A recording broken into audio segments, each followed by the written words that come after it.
Okay, let's get started here. So project number 1, it's all written, but I have not posted it to the course website yet. I will post it sometime after class today. And we will discuss it on Monday. So what I recommend is that before class on Monday, read through it. If you really wanted to, get started on it too. And just be prepared to discuss it in class on Monday. Now, if you remember that these projects I mentioned the first day of class, I know it's been a while. These projects you can work in groups. Let me zoom in a little bit better here. And I know that some of you may not really know anybody else in the class. So what I am going to pass around on Monday is a group sign-up sheet that is meant to, I guess, first of all, for you to declare your group. But second, if you don't really know anybody else in the class, this could be a way potentially that you can find a group. So this is what the group sign-up sheet looks like. So put your name in one of the 4 options. Option number 1, we have formed a group of 2 to 3 people, are not looking to add anyone. So if this is the case, just put your names there, draw a big circle around your name so I know that, draw a big circle around all the names of the people in the group so that I know what group you're in. Option number 2, we are a group of 2 people looking for a 3rd member. I guess also I should mention, because I know it's been a while since the first day of class, you can work in groups of up to 3 people. Okay? So let's say you do have a group. It has only 2 people in it, but you'd be willing to add a 3rd person. Well, write your names in that area there of the sheet of paper. Draw a circle around those 2 group members' names. Option number 3, I would like to be in a group, but I am currently not. So just simply sign your name there, and I will try to put you in a group. And lastly, option number 4, I would like to work alone, which is completely fine. If you want to work alone, it's great. Or not necessarily great, but go ahead and do it. I do recommend working in groups because I think you can learn a lot from your fellow group members. So, again, on Monday, I will pass this around, and hopefully then we can get everyone in groups for these projects. Are there any questions about this? Okay.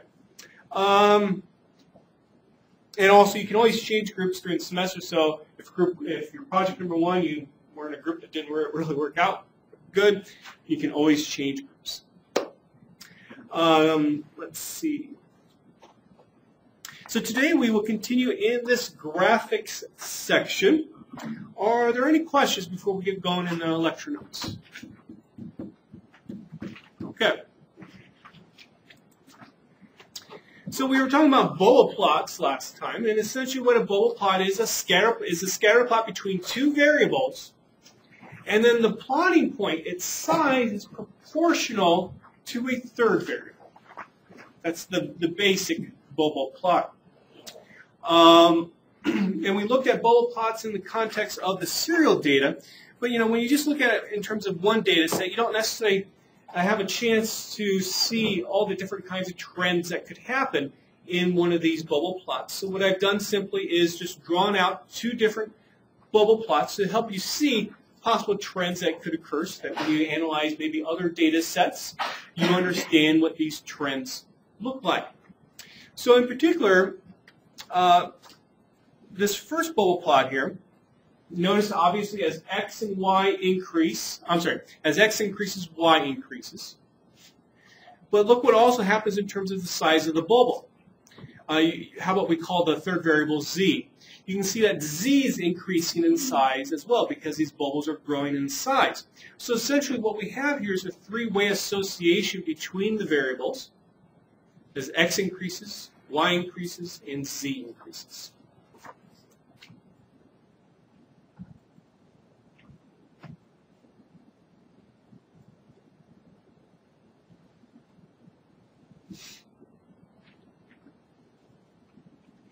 Then here's another plot. This is on page 16. Notice there's really no association between x and y in this particular plot. It looks like a random, if you just ignore the size of the plotting point, it just looks like a random scattering of points. But then when you look at the size of the plotting point, you can see that towards the middle values of x, or towards the middle values of y, we see increases in the value of, let's say, z. And so we do have a trend that's detected by this plot. Now, if I were to instead draw a plot like this, where I have x and, let's say, z on what we would normally call the y-axis, and I'm not going to worry about y at all, what would you expect this plot to look like? If I were to maybe draw a line. Quadratic. A quadratic. Exactly. Something like this, maybe. Why? Well, take a look at this. Here, the values of z are small. The values of z are small. Now in the middle, the values of z are large. And so this is what this bubble plot allows you to see here. And you can say the same thing for y versus z as well. Okay, so those are just other possible trends that you could see in these kinds of plots. Now, an example where bubble plots can be used inside, let's say, a formal data analysis is with respect to regression models and various diagnostic plots. If you've had my Stat 870 and Stat 875 class, you've seen me use these bubble plots before. But obviously, I know a number of you have not had before that class. So let's take a look at a quick example of how useful these kinds of plots can be. Now, in a simple linear regression setting, let me pull up a Windows journal here so I have a clean sheet of paper I can write on. In a simple regression setting where you have, let's say, x and y, you might have a scatter plot of points that look like this. And, a simple linear regression line would basically go in the middle of these points like this. Right? Okay. Now, what happens, well, would you say that, first of all, would you say that this model's fit in this data pretty good? Yeah. But let's say instead, I have an additional point on here, and I have an additional point on here. Now, would you say that the model's fitting the data well? Perhaps not. So we see some points that are very far from the regression line. And so what you learned in your first stat course, like a Stat 801, is that, essentially the farther the points are getting from the regression line, the less that the regression line is, let's say, explaining about the variation in y, or the poorer the fit, to some respect, you could say. Okay. So that's what you often look out for. Now let's apply this same idea to a logistic regression context. Now I understand that there's probably some of you who have not seen logistic regression before. Simply with respect to logistic regression, or what logistic regression is, if you haven't seen it before, you can think of it as that you're trying to model the probability of success. So instead of like in a regular regression setting where you have a y that has a normal distribution, essentially your response in a logistic regression setting is binomial instead. And if you think of the binomial random variable, let's call it y, divided by n, your number of trials, that's essentially an estimated probability of success. I'm sorry, that's an estimated proportion of successes. Okay, so now we're going to try to relate independent variables to the estimated proportion of successes.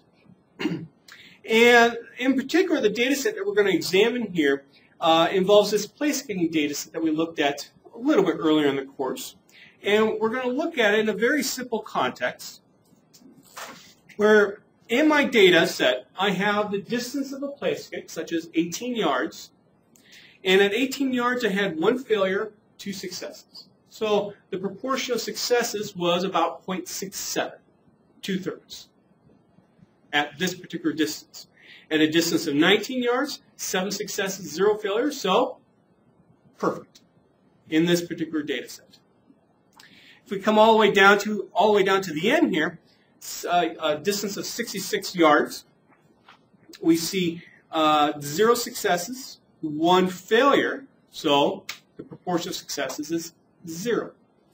What I like to be able to do is use this thing called a logistic regression model to come up with a way to relate distance to this estimated proportion of successes. Okay. Now we will be talking about logistic regression later in the course. So eventually this kind of a plot you'll know how this plot came about. So I'm not going to talk about the details right now. But essentially this red line here is my logistic regression model. Notice on the x-axis I have distance, on the y-axis I have estimated probability of success. And essentially that red line is serving the same role of this red line on this scatter plot of y versus x. Serving the same role. So what I've actually also plotted here is the observed proportion of successes at a particular distance. Ignore the size of the plotting point for now. So for example, remember 18 yards, there was 2 successes out of 3 trials. At 66 yards, there was 0 successes out of 1 trial. Now, if you ignore the size of the plotting point here and apply what you learned in simple linear regression with respect to how to determine if your fit of your model is good or not, what would you say about the fit of this particular model? Is it good or is it bad? Looks like it's okay. There's a few outliers. It looks like it's okay, but there's a few outliers. Essentially, to some respect, yes. Notice we have some points that are far from the regression line. And if you saw this in simple linear regression, you'd say, uh-oh, I might have a problem here. Okay? But in a logistic regression setting, actually, I'm not worried. Here's the reason why. So remember, let me do some erasing here too. Remember, this point here is 0 successes out of 1 trial. If I had 1 success out of 1 trial, where would that point be? Essentially, up here. So either, if I only have 1 trial at a particular distance, the point is either at the very bottom or at the very top. There's nothing in between. If I come over here to this 18-yard place kick, it was 2 out of 3. So again, where could the point be? Well, it could be right here, 0 out of 3. It could be right here, 1 out of 3. Here's 2 out of 3 and 3 out of 3. So the only way that you could get close to the line is if you actually had 3 out of 3. Well, with binary outcomes, you know, you're bound to miss one place kick. Okay? It's going to happen sooner or later. And maybe this was the sooner case. But I'm not worried about that point there, because I know it represents very few number of trials. Now, what I've done in this plot to help people visualize, well, should I be worried about a point or not, is I've plotted that bubble there to be proportional in size to the number of trials. So that's why you only see like a little speck, you could say, right there, because there's only 1 trial. This point here represents only 3 trials at a particular distance, at the distance of 18 yards. That's why those points are so small. So in this kind of a setting then, what I'm hoping to see is that the points that are larger in size are going to be close to the line. If I were instead to have a point that looks like this right here, that large in size, it was that far from the line, now I would be worried about the fit of my model. But instead, if I just have a simple point that's very small like that, now I'm not worried. And so my whole point of saying this is, again, to show you how useful these bubble plots can be. But now this is in a different context from what we've been seeing so far. Are there any questions? Okay. So let's move on to a new plot.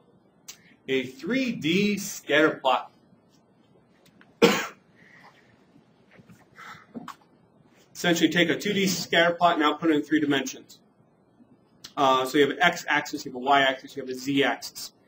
We've already seen some 3D plots in the past. When we did the bivariate normal distribution, we plotted a surface. If you remember, we used the RGL package, our graphics library, to get a function that plotted something in 3D. We're going to use the same package here. There's a few other packages in R that one can use for 3D plotting. Why did that do that? There's a few other packages in R that one can use, but none of them are as good as this one. So that's why I'm only going to talk about this one. And we're going to use a function called plot3D. So let me come over here to my program. Plot3D for my x-axis, and I'm going to apply it to the serial data. I'm going to put sugar, y-axis fat, and z-axis sodium. And I have arguments like you would see in the plot function, like xlab for x-label. Color of my plotting point is going to be red. And the size of my plotting point, I'm going to choose 6.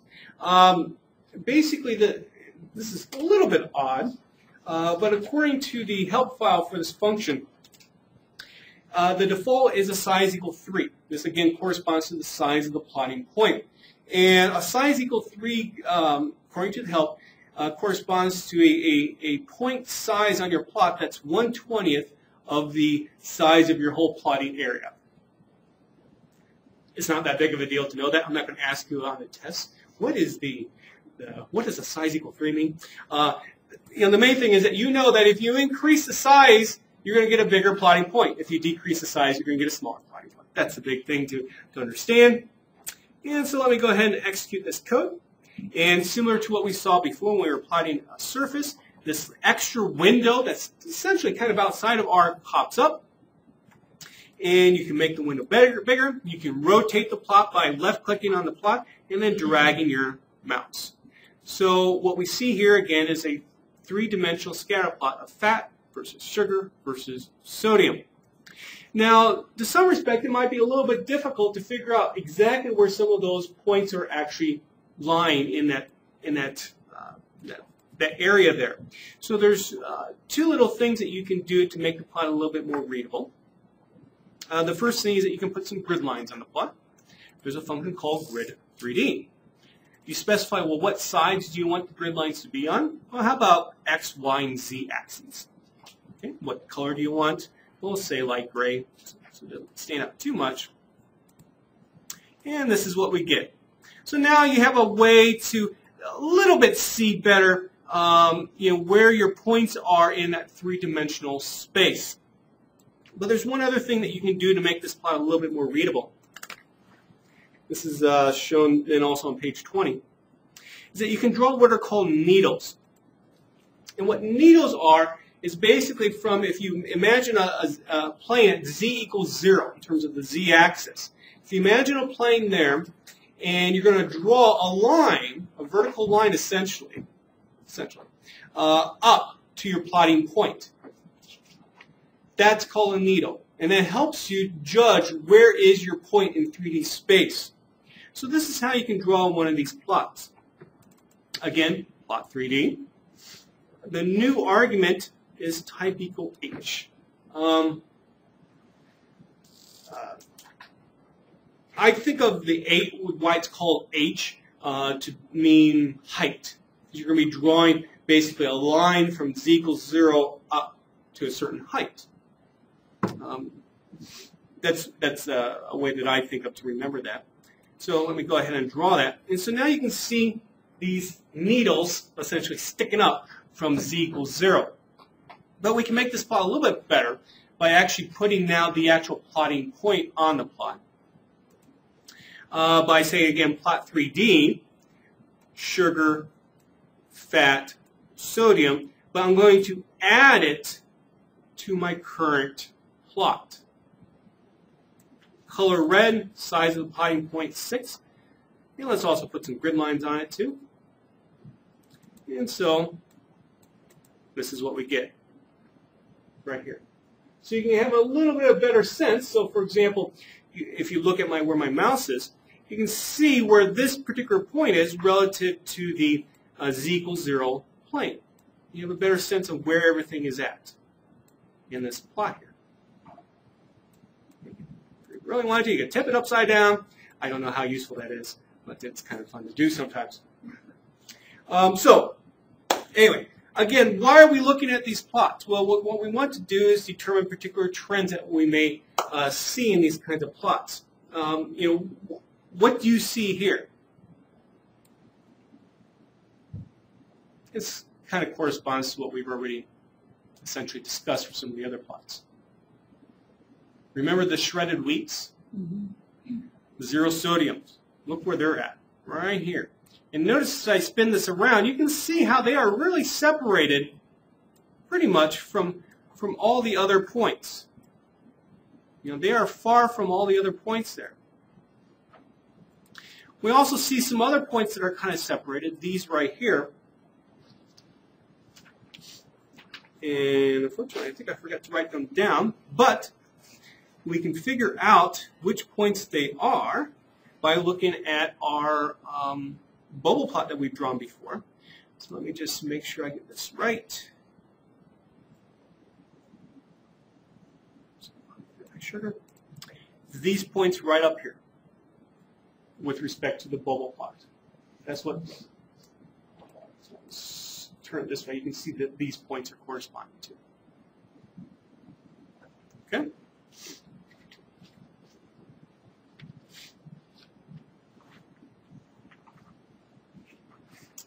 So on page 20 then,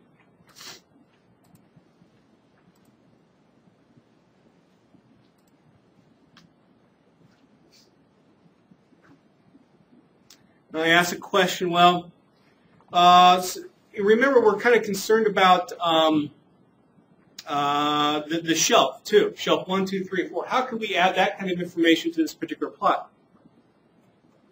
You can change the plotting point, color, the size, what kind of point of the circle. Exactly. So you could change the plotting point somehow to correspond to shelf. Probably the easiest way is to change the color. From what I've seen with the RGL package and this plot 3D function, you cannot actually change the plotting symbol, which is kind of disappointing. But that's just the way it is. There are other functions out there that you could, but they're not in the RGL package and you wouldn't be able to rotate. Okay, so this is not in the notes, but it is in my program. How we could get then the shelf representing the plot. Suppose I simply take a look at shelf here that's in my serial data frame, and I'm just going to simply pull it out and create a new object called shelf, just to make some of my typing a little bit easier. It's going to be referring to shelf a lot.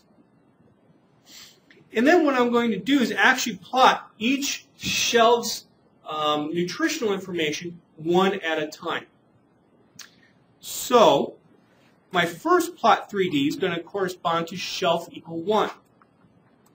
Now notice that this here, for my x-axis, I'm going to specify sugar, but this additional part here essentially just pulls out shelf equal 1.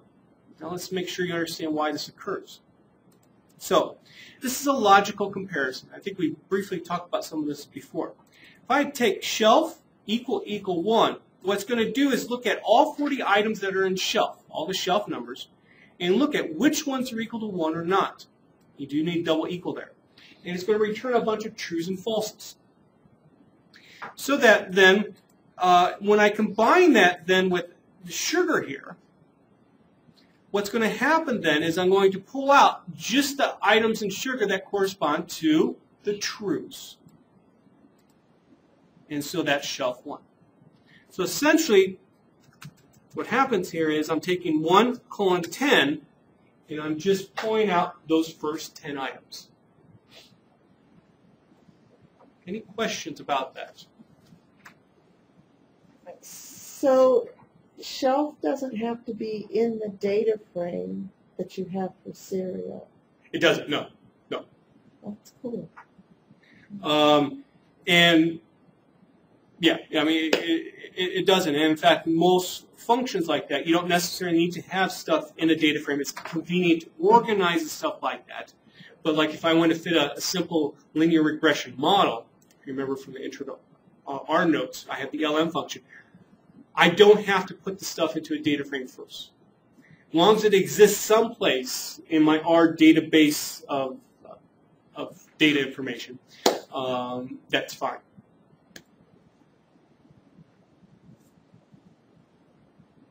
Okay, so then for my y-axis, I'm going to do exactly the same thing, except for now with fat. And then for my z-axis, do exactly the same thing with sodium. And then you can see I have other plot 3D functions here, shelf 2, shelf 3, shelf 4. All of them contain an add equal true, and all of them have a different color to the plotting point. Now there's one last part here that's very important.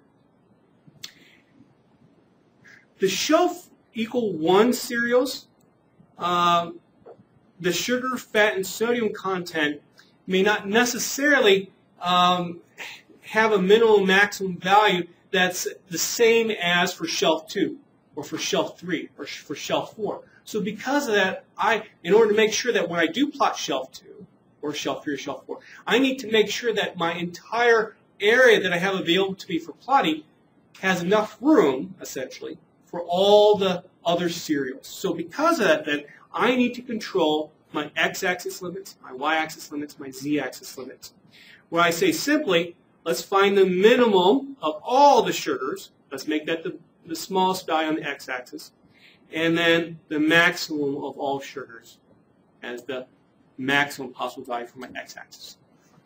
And I combine them together, and we use xlim just like what we would do with the plot function. Do the same thing for ylim, same thing for zlim. And so let's put this all together. And here's my plot. I didn't draw needles on it, but you could. And I didn't draw grid lines, but you could as well. And again, this helps you see certain things. Let's see here. You can see, for example, sugar now is, if you see where my mouse is going up and down, sugar is on this axis here. You can see how all the, excuse me, the red dots essentially are kind of in the bottom half. And remember what we've seen before is that the sugar content seemed to be rather high for shelf 2. That's what red is for shelf 2.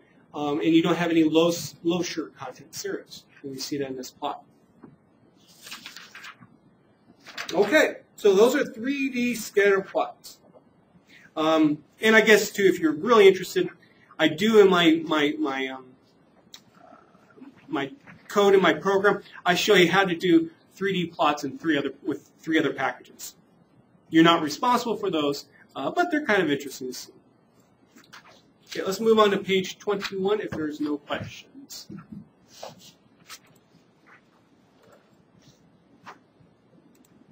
Okay. So, so far what we've seen are a variety of ways where we get maybe up to 5 variables, maybe 6 variables on one plot. But what happens if you want to go higher? Well, that's where we have to use other kinds of plotting tools. And so we're going to talk about 4 different ones where we're going to focus on 3 of them. The first one that I'm going to talk about, I don't want you to ever use it, but the reason why I'm presenting is because you often see it presented, but you often don't see people say why it's not good to use. Okay?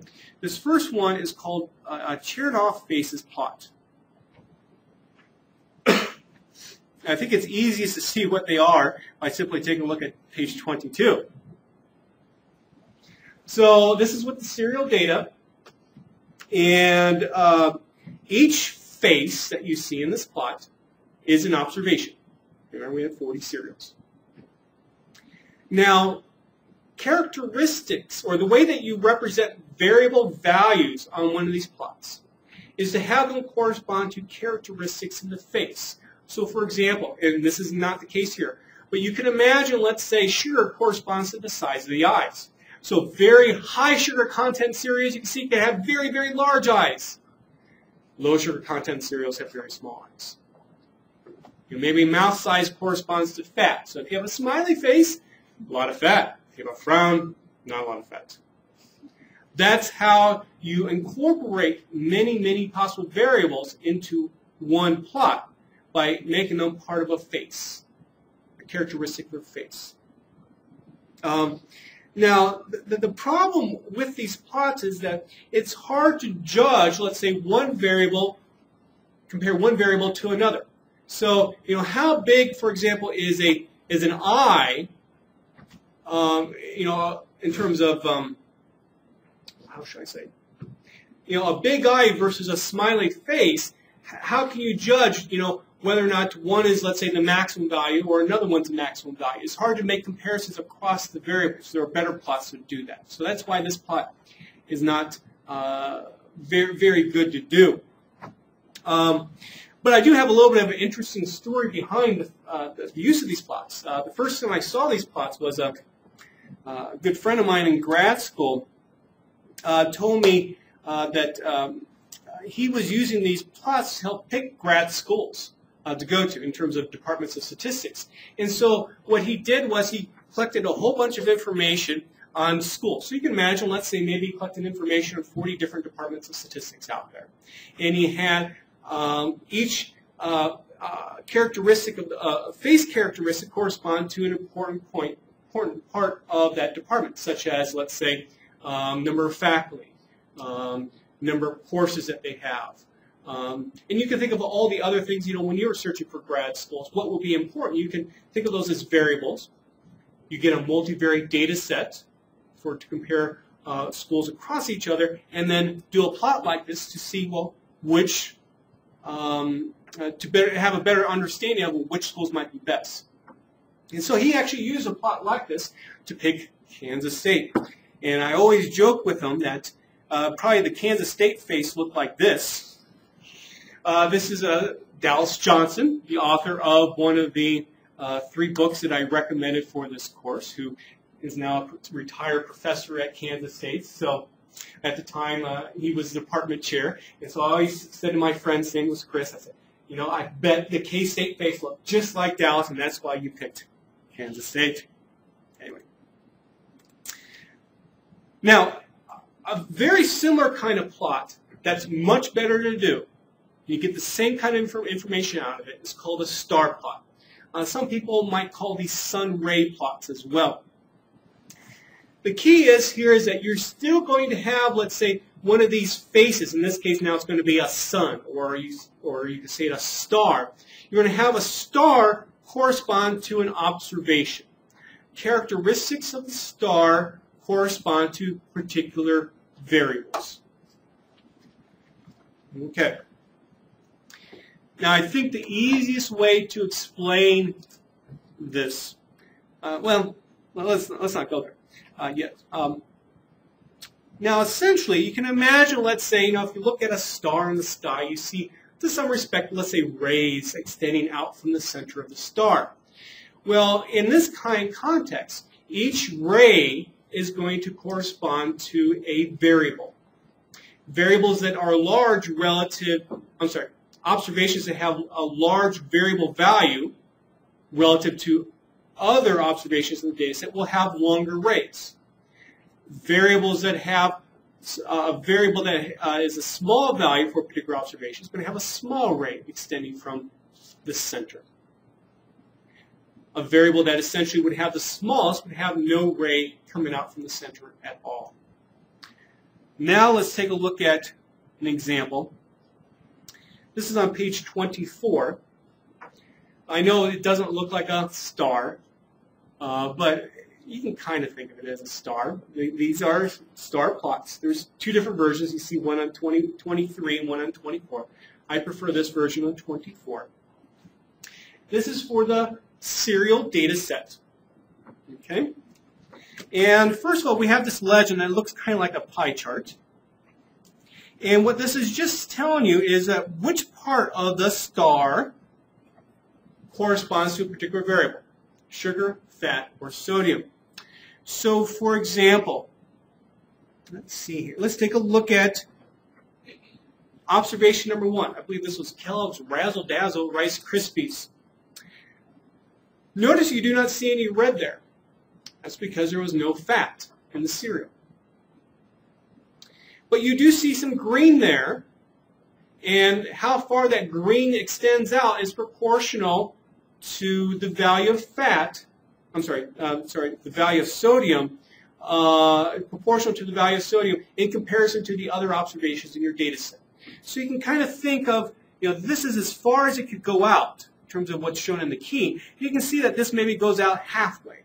So maybe it has kind of a middle-of-the-road sodium value.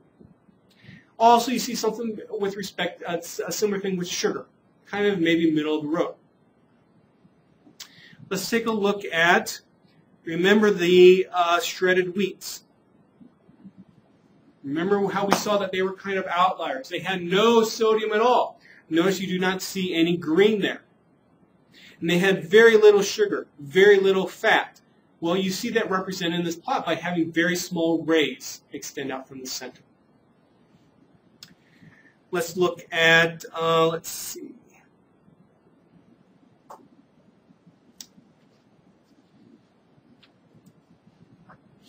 Let's look at number 25. So, tell me about this one.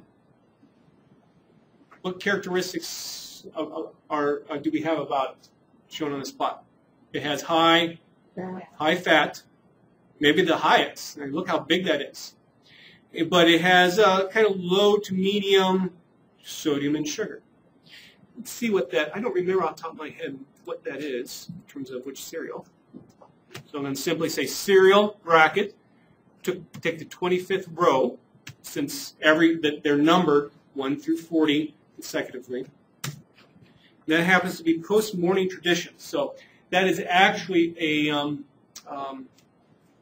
like a mucilix kind of cereal.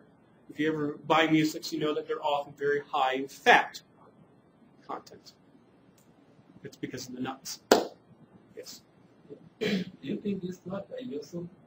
Only have like 1,000 observations? Well, thank you for bringing that up. That's eventually I was going to get to that. That imagine, let's say you have a case where you have 1,000 observations. How many of these stars would you have to look at? 1,000. So, in those settings, it can be very difficult to use these. But you can see if you have a small to medium-sized data set, this could potentially be useful.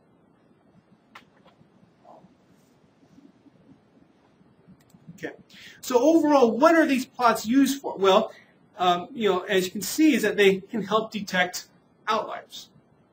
And you saw that with 26 and 30, the shredded wheats. They stood out from the rest. Also what they can do, and this is more getting down the road, and what we'll cover in this course, is validate cluster analysis results. Often what we will be interested in this class, and the various statistical methods that we look at, is can I, let's say, group similar observations together in some way? Well, if observations are similar in some way, they should have similar looking stars. And so this can help validate then your grouping mechanism that you have. Okay, so let's look at formally how we can do these plots. Okay, so there's, again, as I mentioned, there's two different versions of these plots. They both use the function called stars. And if you remember, the cereal, sugar, fat, the sugar, fat, and sodium are in columns 8 through 10 of cereal. And so the only way that you can specify that that's what you want graphed is to put that in the first argument. There's not like a nice little formula argument that you could use. If you want, you can specify how many rows and how many columns of stars do you want. I specifically picked 4 rows, 10 columns because I have 4 shelves. So essentially I am actually representing another variable, shelf, on these plots because each of these rows corresponds to a shelf. So 1 through 10, the first row there is shelf 1. Draw.segments equal false. Well, I think it's easier to say what happens if it was true. If it's true, you get these nice colored plots. If it's false, you get these plots here that, I think this is the way that star plots were originally intended. And you can kind of think of it in terms of better as rays extending out from the center by those lines that you see extending out from the center. If you say draw that segments equal false, this is what you get. And then key.loc stands for key location. So your legend. Where do you want it? And I've had a very difficult time figuring out how R says at 3, 12, where that corresponds to in our plot. Let me just do one of these real fast.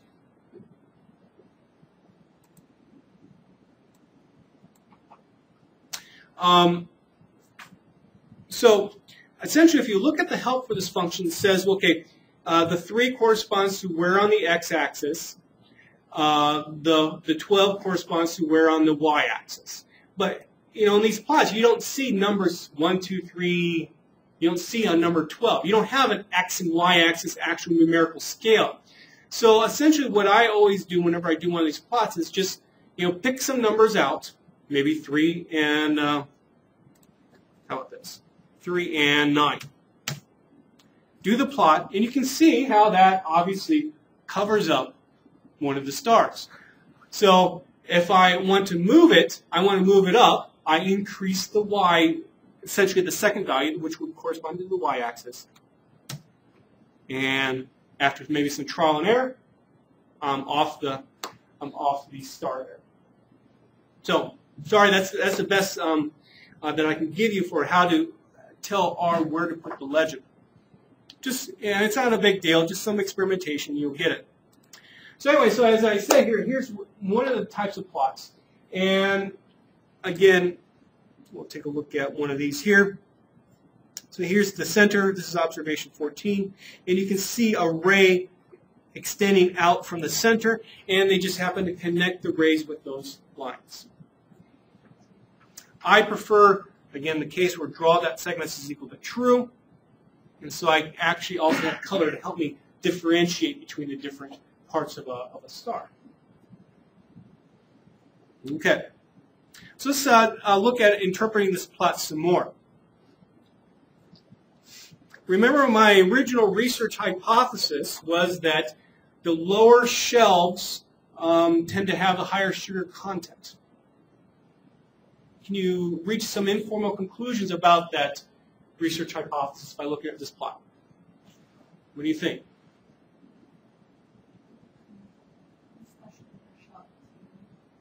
Shelf 2, especially, look at that. Moles have large black areas.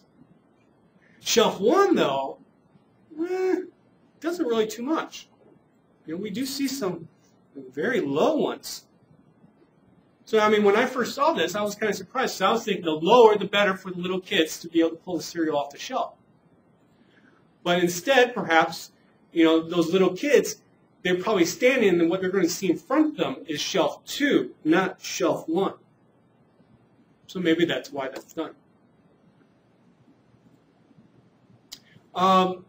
We don't need to go through all these here, but you know, which cereals tend to have high fat content?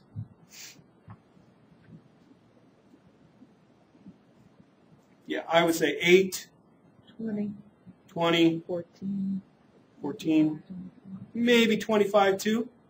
So anyway, that's how you can you know, use these plots to help interpret them. And also what you should do, too, on your own is compare what you see in this plot to what we've seen in some of the other plots. Again, that's going to help you understand better a plot like this versus maybe something that was simpler before you came into this class, a simple scatter plot.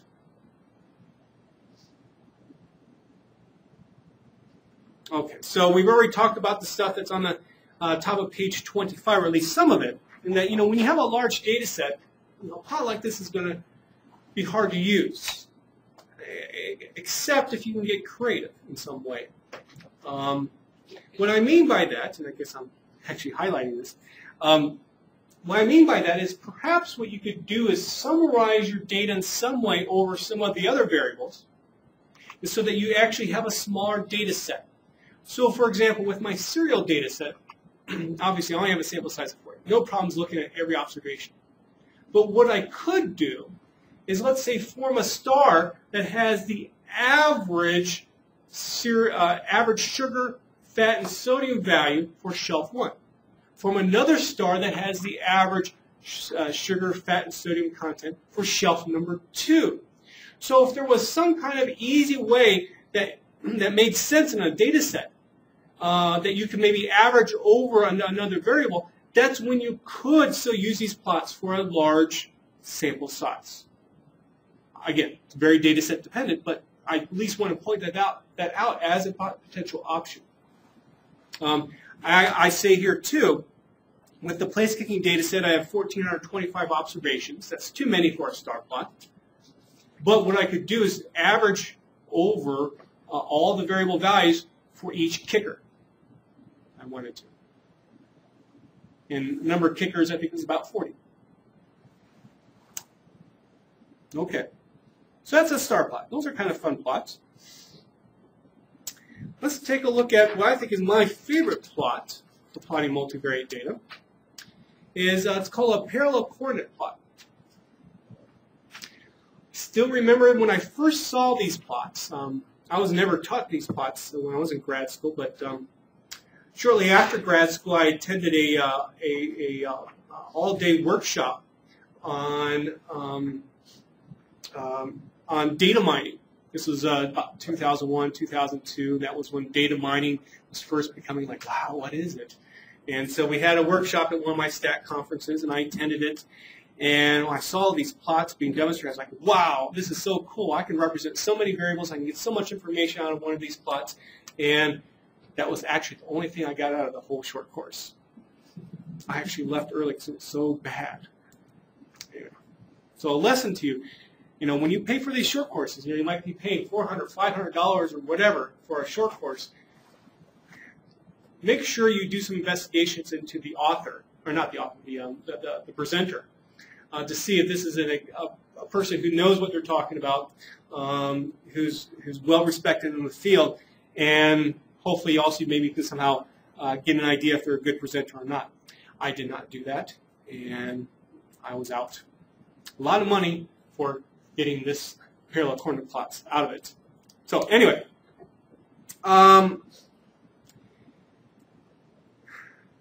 here's the basic description of what one of these plots are, and then we'll take a look at an example. Imagine that maybe you have 10 variables, and they're all, to make it easy now, let's say that they're all quantitative, they're continuous variables. What you could do is create a vertical axis for each of the variables. So like a y-axis. Create like a y-axis for each of the variables. Rescale your variable, or rescale each of the variables so that the smallest value that's represented on that y-axis for a particular variable, or the bottom, sorry, let me start over. The bottom of a y-axis for a particular variable corresponds to the smallest possible value in that data set. The top of the y-axis for a particular variable corresponds to the largest value of that variable for that data set. Okay? So you can imagine that maybe you could plot, let's say, points for every single one of your 10 variables along all the 10 y-axes that you have drawn out. Now, since all 10 y-axes correspond to the same observations, how about you simply draw lines that connect the observations from one axis to another? That's called a parallel coordinate plot. Let's take a look at an example. This is for the serial data set. So, obviously sugar, fat, and sodium are our 3 main variables of interest. I also included the ID variable there so we have a better idea of what the observation number is. And then I color-coded the lines that you see there corresponding to shelf number. So let's take a look at an example. Let's take a look at the bottom ID corresponds to ID number 1. Top one here corresponds to observation number 40. Okay?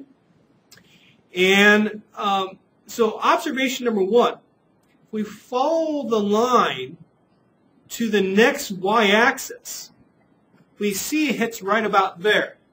So what that says is that for observation number 1 sugar value, it's kind of middle of the road.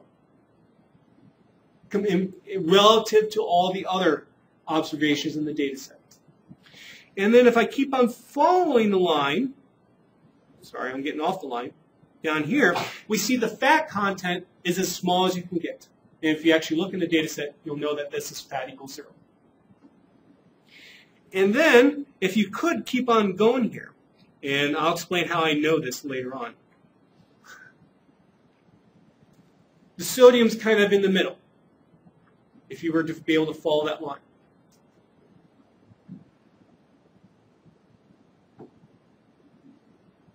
So you can see how, to some respect, you are limited with how many variables you can actually put on the x-axis. But, of all the plots that we've seen so far, this might be the best overall for being able to view multivariate data. You can get a lot of variables on that x-axis. And the key is to understand that, generally speaking, with these plots, what we see down here is the minimum value for a particular variable. What we see up here is the maximum value.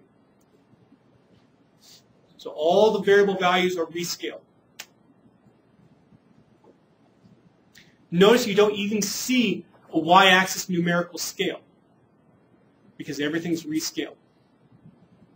Because everything's relative to one another. And, especially let's say if you're looking for outliers, well, that's what you're interested in. Outliers, you're looking relative to one another, which observations stand out. If you're looking for trends across in a plot like this, what you're doing is you're looking for, well, are there certain observations that tend to have, let's say, low sugar values but high fat values, maybe low sodium values. And you can follow the trends or follow the lines that you see in this plot to help see if maybe certain observations fit that pattern.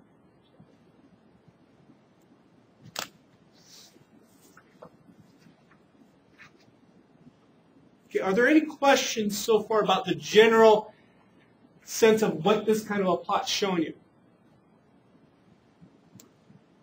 Does this work very well if you have a lot of observations, so maybe you get a ton of lines that you can. This can be then one of the issues, and there's different ways that this is handled.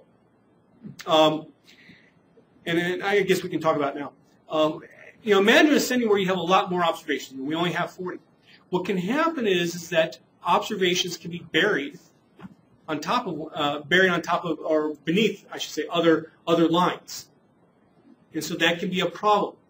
But there's what's called brushing that you can do with these plots. Not with this particular plot, but what you can do with, I will show you shortly, with another plotting function is you can brush a set of lines, which means, is, let's say, especially if I have an ID variable here, I can, let's say, highlight those bottom ID values. So let's say maybe the bottom 10. And immediately throughout the rest of the plot, those observation lines will be highlighted. And so that's one way to get around it.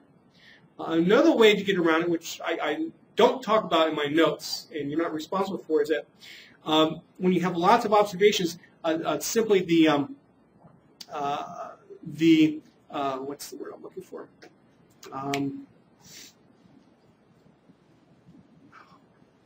I cannot think of the opaqueness of the lines represent how many observations a set of lines represent. So if you have something very opaque, meaning that there's not a whole lot, it's going to be very light. If there's a lot of observations, it's going to be very dark, the set of lines. So that's another way to represent that. Unfortunately, we can't spend days on these kinds of plots, so that's why I just decided to cut that out of the lecture notes.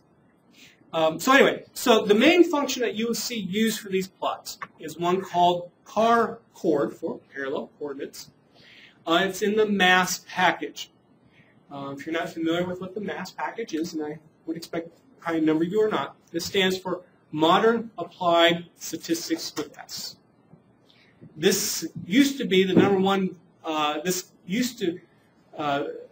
name is actually the same name as a book, which was the number one seller for how to use R for a long time, but the authors haven't updated it for about 10 years.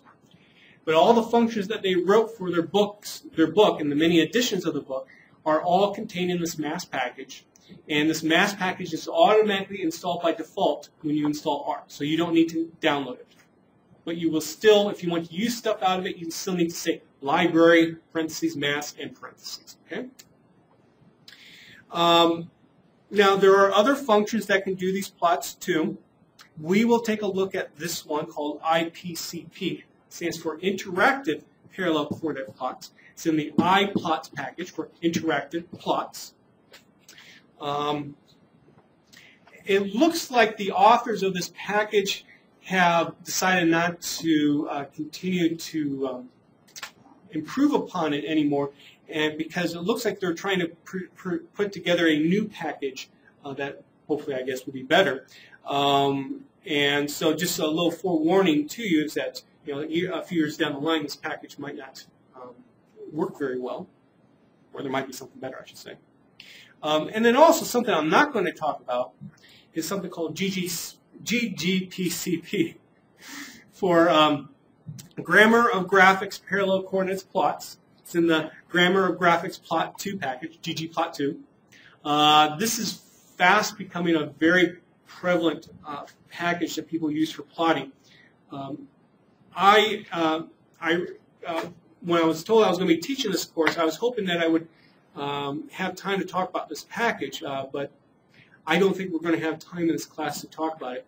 And the reason why I chose not to, too, is because it presents a different way to do plotting than what we've talked about so far and what we've talked about for the rest of the course. So it doesn't fit well, but I don't know. If we have time at the end of the course, I can always talk about it. Anyway, so how can I do one of these plots? So, of course, I say library mass. And then, although I've already did this, I kind of have this here as a kind of reminder. Let's create an object that has all the shelves, different colors for all the shelves in it. And then I simply say par chord is similar to the stars package. I had to say x equal, where's my data? Notice column 1 is the ID variable. 8 through 10 is sugar, fat, and sodium. The color of the plotting points is going to correspond to shelf.color. Put a nice little title on the plot. And then I'm going to put a legend on the plot. Does anyone remember what locator 1 corresponds to? It allows me to pick a particular spot where I'm going to drop in the legend interactively. Let's do it up here. And there we go. There's my plot. Not too difficult.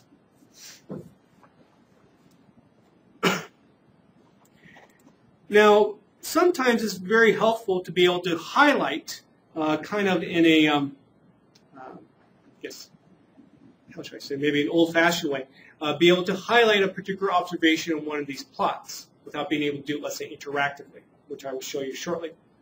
And so let's say I want to highlight observation number 1 in these plots, in this plot. Well, I do exactly the same thing, but I need to have some kind of distinguishing characteristic about just observation 1. And what I decided to do was pick line width. And I'm going to make the width of the first observation to be very big. All the remaining observations, I'm going to make it the default of width of 1. So I'm going to repeat the number 1 a number of times 39. Just to show you that indeed that is. There we go. So notice I have a line width for every single observation in my data set. And if I highlight this, I get the following. So that's how I knew, for example, that I had a observation 1 went up to a middle sodium value. Note that this is not in the notes, this part right there. This also then leads to another potential problem that you can have with these kinds of plots. And that is when you have a lot of observations that are intersecting one of these y-axes, one of these vertical axes, intersecting at the same point, it's hard to determine sometimes then what happens then on the next y-axis. Where does a particular observation go? So what we see here, for example, with the fat, let me actually jump over here to Word so I can write on this plot. What we see here for fat with observation number 1, we see a whole bunch of points with the same color going right here. So how do I know then, is the observation coming up here? Is it coming there? Is it coming there? Or where is it going? Well, the only way that you know is through somehow if you highlight that observation just as I showed you. Then this leads then to a further discussion then of what happens if you have some discrete variables. Let's say you have a 0 or 1 variable. You're going to have a lot more of these problems because all the points will either be up here or down there. If you had a 0, 1 variable, a binary variable. If you have some kind of discrete variable that has, let's say, 3 levels to it or 4 levels to it, you might have these kinds of same problems too. So there are limitations. There's some ways to get around them, as I showed you with respect to being able to highlight, but there are some limitations. Overall, this plot's best when you have, let's say, continuous variables and you don't have an extremely large number of observations.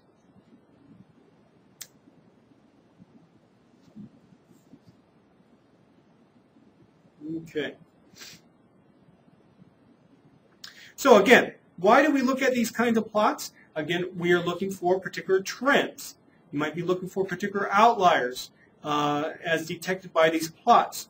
So for example, remember, I think it was observation 26 and 30, the 2 shredded wheats that had very low sodium. That's where they lie. And you can see in this plot that they tend to have relatively low fat and low sugar content as well. We've seen this with other plots too. Sorry, I'm telling the same story over and over again, but I'm doing this on purpose because I want you to be able to see what you can get out of one plot and compare it to what you can get to another plot. Often we get the same kind of information. We also see, for example, we have some high fat content cereals as well. We've seen those too in the past. Right up here. That's what those observations are, that have the very high fat content. What about the sugar content for shelf 2? What distinguishing characteristic about this plot tells us the same thing that we've seen before? The red lines tend to be higher for the sugar vertical axis. And you see that there. It's really easy to see that because, let me jump over here to Word so I can write on it. I mean, we can see this right here. There's no red down here, except for now with my pen, but the red is up top. And so we see a particular kind of interesting trend. Now, if you look for other trends here, to be honest, it's kind of hard to see them. I don't really see anything else that's popping out similar to like the sugar or like those outliers that I've mentioned.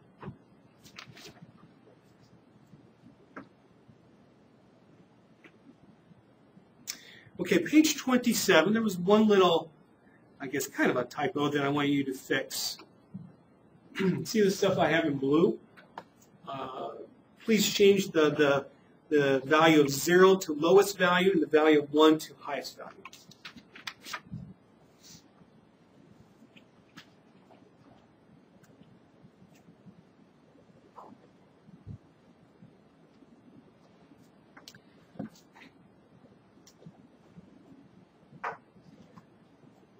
So let's look at how we can use this IPCP function to do these kinds of plots as well.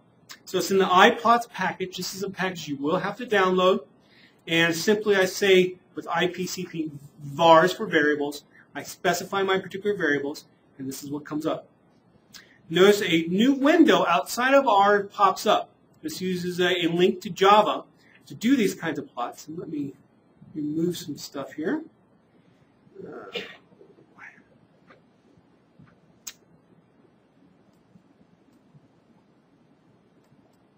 There we go. Okay. So, I know it's a little bit hard to see, but you see, if you follow my mouse, ID, sugar, fat, and sodium. Now, the reason why I bring this particular function up is that this allows you to do this thing called brushing that I was alluding to earlier. So if I want approximately the first 10 observations, if I want to see where they are throughout the whole plot, I can just with my mouse left click on a certain area by in this case the ID variable, and just kind of drag down, and then when I release, look what happens. They're highlighted in red. So you can see where particular observations are in the plot. Instead, if you want to see, well, what about these high fat values here? These high fat cereals, do they maybe have high sugar content? Do they maybe have high sodium content? Do we see some kind of trend that's coming out? Well, what I can do is just left click on this, drag my mouse, release, and now you see just highlighted those particular cereals. How about the 2 shredded wheats? Do the same thing. You can see how they're highlighted there. So again, that can be helpful to determine, to see particular trends throughout the plots. Now, in order to, let's say, get this plot into, let's say, a Word document, or make some kind of, or maybe even save a file out that contains these plots, you can't do the same things that we've done in the past. For example, this plot here, I could just simply copy to clipboard as metafile file, bring it over to Word. Instead, what you have to do, at least the only thing I know how to do, I guess there's other things you can do, but I think the easiest, especially if you have a Windows computer, is to use the snipping tool for Windows. If you're not familiar where that's located, it's, if you go under Programs, Accessories, Snipping tool right there, if you've never used it before. And notice how my whole window there kind of become grayed, kind of a little lighter, because that's telling me, okay, it's waiting for me to highlight a certain area. So I'm going to highlight around my plot. And now, up in my snipping tool window, I have my plot. And I can simply now, let's say, bring up a new Word document and paste it. Essentially, it's like if you've done screen captures before, it's just a way to do that. Hopefully you've seen that before. If not, your life might have been a little bit more difficult in the past.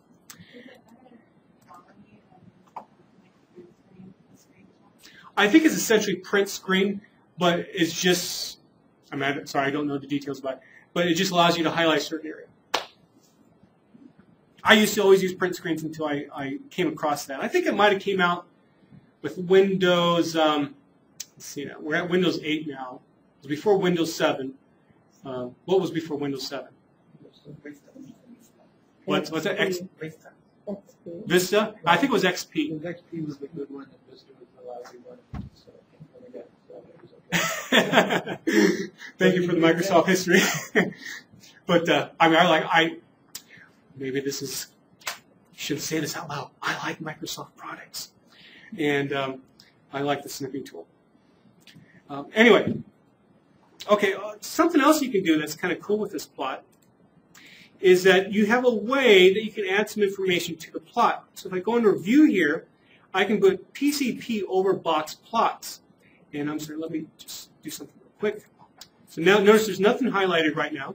So if I do PCP over boxes, now I have box plots that help you see the variability in a context that all of you have seen before, like in the Stat 801 class. And look what happens too if I, let's say, highlight, let's say, maybe the first about 20 observations. Now you see overlapping box plots. And that will allow you to judge, if you, in particular, if you have a particular variable that you're really interested in, judge, are there differences between two variables?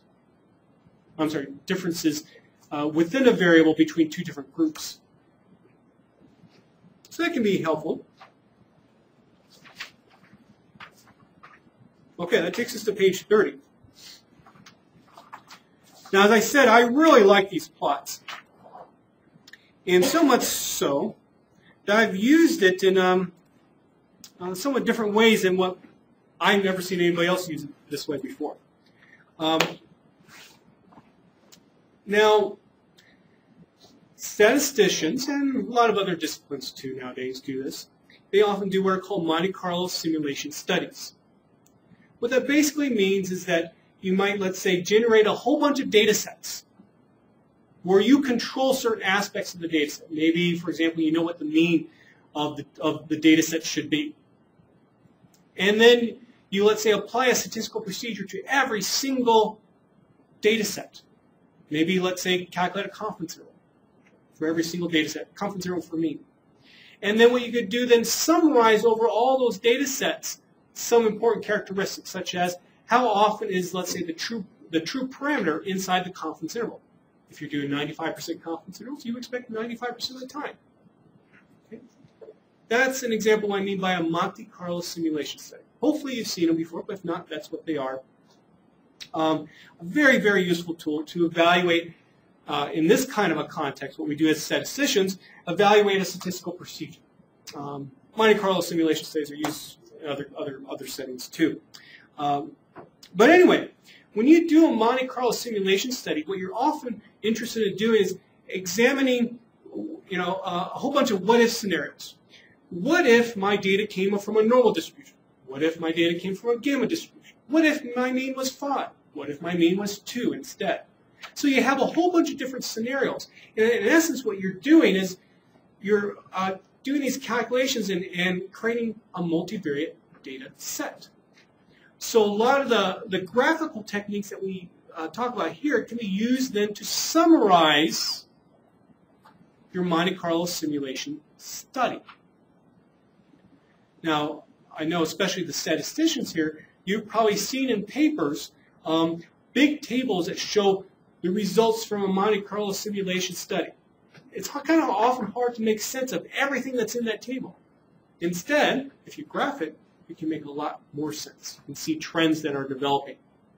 So, I want to give you an example where I've used this idea of graphing results from a Monte Carlo simulation study, in particular using something very, well, it is a parallel coordinate plot, but with a minor change to it.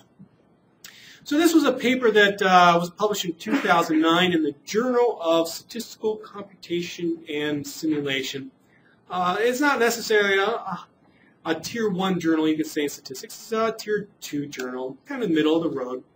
And what I wanted to do was I wanted to evaluate 4 different ways to fit a regression model, essentially. I'm not going to, it was a fancy regression model, but for our purpose, just think of it as a regular old regression model. 4 different ways to evaluate a regression model. I'm sorry, 4 different ways to fit a regression model. And in each case, I want to estimate the slope coefficient. I want to compare the slope coefficient, it's called beta hat 1, from one method to the next. Ideally, for all methods, I would like to have exactly the same beta hat 1. But as you'll see, that didn't happen. So I simulated a whole bunch of data sets on, in this particular case, it was actually just one situation. I simulated a whole bunch of data sets, and I got a data set that looked like this. I had the 4 different estimation methods. Not important to know what these methods represent. They just have 4 different names. I have a whole bunch of simulated data sets here, and then I graphed the results. And this is what I got. We're running out of time here, so I'm not going to be able to go into all of it, but this is actually a screen capture from my paper. The right side, you see the parallel coordinate plot. What's one characteristic about this parallel coordinate plot that's different from what we've seen so far? The scale is different. The scale is different, yes. Because these individual, alike, random, and different, they're all measuring exactly the same thing, this beta hat 1. I had to get into the par-chord code and change it so that you wouldn't see the rescaling. Because now it allows you to see variability. Notice the individual method, the variability in the beta hat 1s, is small relative to the variability in the different method. In fact, that tells you, because in statistics we often want smaller variability, that tells you stay away from the different method. We are out of time, so I can't get into it more right now. Are there any questions? Okay, that's it for today.